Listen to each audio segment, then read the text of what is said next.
महाभारत का भयंकर युद्ध चल रहा था। लड़ते लड़के अर्जुन रणक्षेत्र से दूर चले गए थे। अर्जुन की अनुपस्थिति में पांडवों को पराजित करने के लिए द्रोणाचार्य ने चक्रव्यूह की रचना की। अर्जुन पुत्र अभिमन्यु चक्रव्यूह भेदने के लिए उसमें घुस गया। उसने कुशलतापूर्वक चक्रव्यूह के 6 चरण भेद लिए, लेकिन 7वें चरण में उसे दुर्योधन, जयद्रथ आदि 7 महारथियों ने घेर लिया और उस पर टूट पड़े। जयद्रथ ने पीछे से निहत्थे अभिमन्यु पर जोरदार प्रहार किया। वह वार इतना तीव्र था कि अभिमन्यु उसे सहन नहीं कर सका और वीरगति को प्राप्त हो गया। अभिमन्यु की मृत्यु का समाचार सुनकर अर्जुन क्रोध से पागल हो उठा।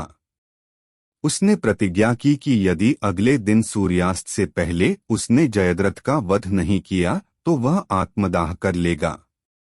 जयद्रथ भयभीत होकर दुर्योधन के पास पहुंचा और अर्जुन की प्रतिज्ञा के बारे में बताया। दुर्योधन उसका भय दूर करते हुए बोला, चिंता मत करो मित्र, मैं और सारी कौरव सेना तुम्हारी रक्षा करेंगे। अर्जुन कल तुम तक नहीं पहुंच पाएगा, उसे आत्मदाह करना पड़ेगा। अगले दिन युद्ध में अर्जुन की आंखें जयद्रथ को ढूंढ रही थीं, किंतु वह कहीं नहीं मिला। दिन बीतने लगा। धीरे धीरे अर्जुन की निराशा बढ़ती गई। यह देख श्री कृष्ण बोले, पार्थ, समय बीत रहा है और कौरव सेना ने जयद्रथ को रक्षा कवच में घेर रखा है। अतः तुम शीघ्रता से कौरव सेना का संहार करते हुए अपने लक्ष्य की ओर बढ़ो। यह सुनकर अर्जुन का उत्साह बढ़ा और वह जोश से लड़ने लगे। लेकिन जयद्रथ तक पहुंचना मुश्किल था। संध्या होने वाली थी। तब श्री कृष्ण ने अपनी माया फैला दी। इसके फलस्वरूप सूर्य बादलों में छिप गया और संध्या का भ्रम उत्पन्न हो गया।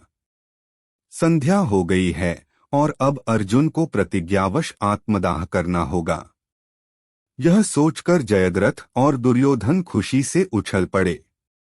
अर्जुन को आत्मदाह करते देखने के लिए जयद्रथ कौरव सेना के आगे आकर अट्टहास करने लगा। जयद्रथ को देखकर श्री कृष्ण बोले, पार्थ, तुम्हारा शत्रु तुम्हारे सामने खड़ा है। उठाओ अपना गांडीव और वध कर दो इसका। वह देखो अभी सूर्यास्त नहीं हुआ है। यह कहकर उन्होंने अपनी माया समेट ली। देखते ही देखते सूर्य बादलों से निकल आया। सबकी दृष्टि आसमान की ओर उठ गई।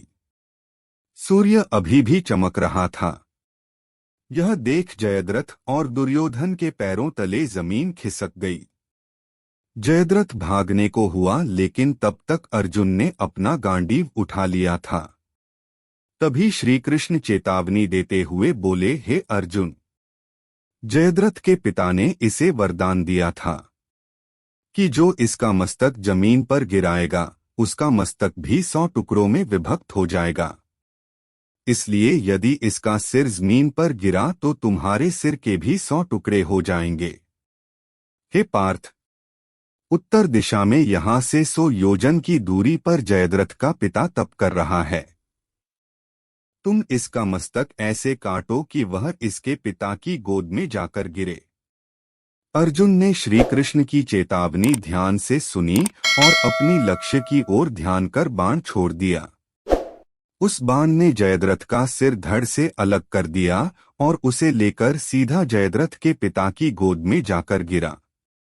जयद्रथ का पिता चौंक कर उठा तो उसकी गोद में से सिर जमीन पर गिर गया। सिर के जमीन पर गिरते ही उनके सिर के भी 100 टुकड़े हो गए। इस प्रकार अर्जुन की प्रतिज्ञा पूरी हुई।